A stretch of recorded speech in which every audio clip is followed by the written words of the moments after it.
Je suis Jean-Michel Riboulet, je suis œnologue. Je dirige le laboratoire Sevaco à Tournefeuille en France. Bonjour. Eh bien, c'est un laboratoire qui a maintenant plus de 20 ans et qui s'occupe surtout de conditionnement des vins. Donc avec un travail de réflexion en amont sur les besoins du vin, les besoins en obturateur, les besoins de durée du vin, et nous faisons du contrôle qualitatif sur les matières sèches et le conditionnement. On parle de performance liège, ça recoupe quoi en fait? Ça veut dire quoi?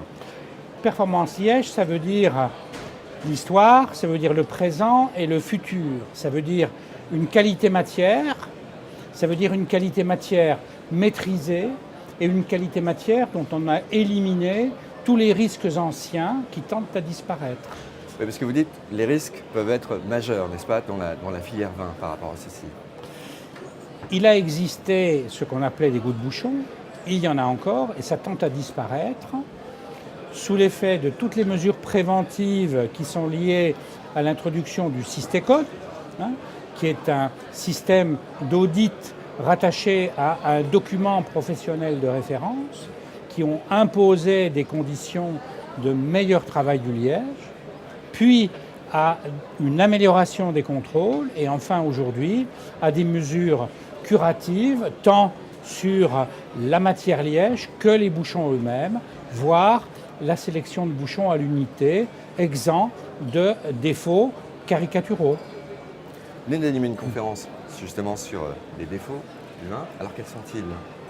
Alors, les défauts sur lesquels nous avons voulu insister aujourd'hui sont les défauts de type oxydation et réduction qui représentent plus de 60% des défauts des vins en bouteille, en parlant de toutes les causes originelles au niveau de l'histoire du vin, les causes liées à la préparation des vins à la mise en bouteille, à la mise en bouteille elle-même et aux évolutions liées aux obturateurs.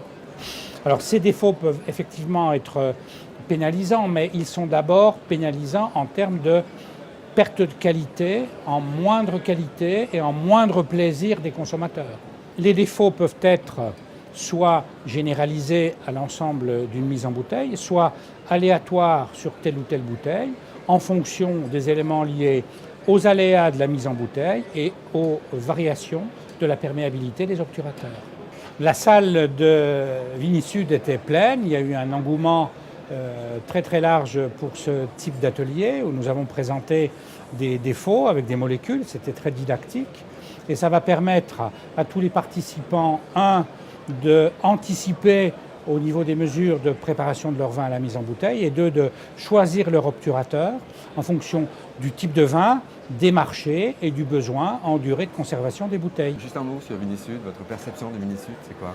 Outre l'événement local sur le Sud, on s'aperçoit que ça prend une ampleur très très grande avec de plus en plus d'étrangers. On voit que l'audience est tout à fait large, nationale et aujourd'hui de plus en plus internationale.